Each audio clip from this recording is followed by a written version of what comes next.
কাবলি ছোলাটাকে আগে আমি কিন্তু এটাকে সিদ্ধ করে নিয়েছিলাম, পুরোপুরি সিদ্ধ করিনি। এরকম তাও এতটা মানে এখনও একটুখানি হবে এরকম সিদ্ধ করে নিয়েছি। তার সাথে একটু করে নুন দিয়ে সিদ্ধ করেছি আমি। এখানে নিয়ে নিয়েছি ফোড়নটা, দেখো 4টে এলাচ ফাটিয়ে নিয়েছি, ছোটো এলাচ, 4টে লবঙ্গ, দারচিনি, 2টো শুকনো লঙ্কা, তেজপাতা। এখানে আদা রসুন বাটা, পেঁয়াজ কুচি, লাল সস, এখানে নিয়ে নিয়েছি একটা পেঁয়াজ আর একটা টমেটো পেস্ট। তোমরা কেমন আছো?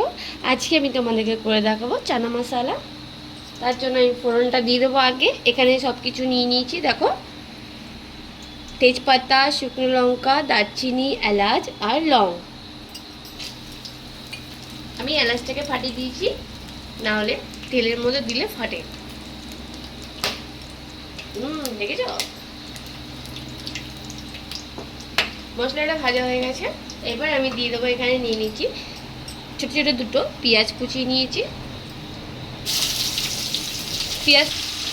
পেঁয়াজটা আমি লাল লাল করে ভেজে নেব। তার জন্য এর মধ্যে একটু দিয়ে দেবো নুন, তাহলে আরও তাড়াতাড়ি করে পেঁয়াজটা লাল হয়ে যাবে আর গলে। আমি একবারেই নুন দিয়ে দিলাম, তাহলে কি হবে, পেঁয়াজের কালারটাও খুব সুন্দর হবে। ভাজা হয়ে গেছে আর পেঁয়াজটা বেশ নরমও হয়ে গেছে। এরপরে আমি দিয়ে দেবো এখানে আদা রসুন বাটা,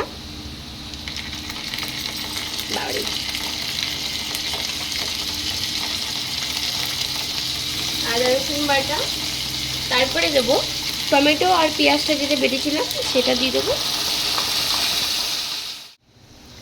দেখো মশলা কষানোটা হয়ে গেছে, তেল ছেড়ে দিয়েছে।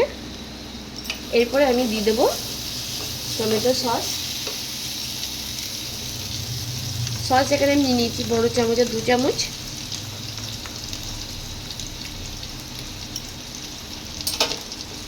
সসটা দিয়ে ভালো করে একটু মশলাটাকে একটু কষিয়ে নেব।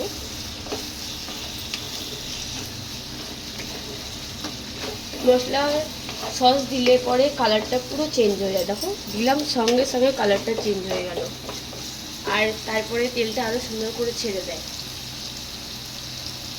এরপরে আমি দিয়ে দেবো যে চানাটা সিদ্ধ করে রেখেছিলাম, চানাটাকে সব দিয়ে দেবো।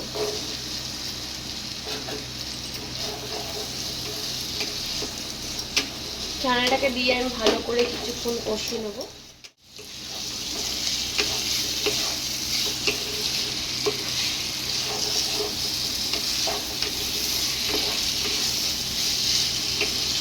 সসটা দেওয়াতে খুব সুন্দর একটা গন্ধ বেরিয়েছে।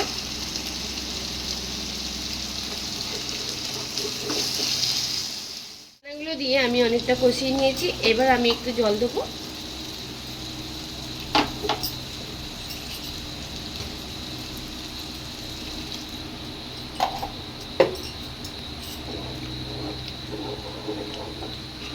জলটাকে দিয়ে আমি এবার ঢেকে দেবো, 5 মিনিটের মতো ঢেকে দেবো। তারপরে দেখো আমার চানা মশলা রেডি হয়ে গেছে।